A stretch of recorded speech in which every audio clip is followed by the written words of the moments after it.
kasi ya kuongezeka kwa mitaji katika kilimo imekuwa ndogo kilinganishwa na mitaji inayoelekezwa kwenye sekta nyingine. Kuwepo kwa benki hii kutaongeza upelekaji wa mitaji kwa wakulima na hatimaye sekta nzima ya kilimo.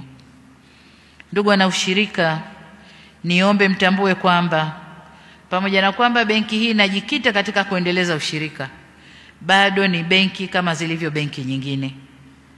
Kama ambavyo kwenye ushirika tuna misingi yetu ikiwemo demokrasia, na huku kwenye benki kuna misingi iliyowekwa na Benki Kuu ya Tanzania ambayo sharti na yenyewe izingatiwe.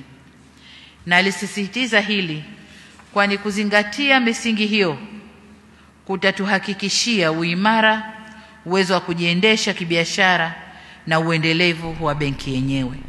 Kwa hiyo wote twende tukaheshimu misingi hiyo. Hapa pia nizungumzie na mabenki. Benki tunayozindua leo ni Coop Bank, benki ya ushirika, na sio Coop Bank, benki iliyokuja kupindua wengine. Hapana, ni Coop Bank, sio Coop Bank. Kwa hiyo kuja kwa benki hii ni kuongeza nguvu, ni kuongeza njia za kuwafikia Watanzania mbalimbali na hasa Watanzania wale wa vijijini. Ndio kazi ya benki hii. Kwa hiyo tushirikiane nayo, tufanye kazi nayo. Najua biashara ya benki ni ushindani, tunaweza tukashindana nayo, lakini kubwa tusaidiane nayo ili Watanzania wafaidike na yale tuliyo ya kusudia.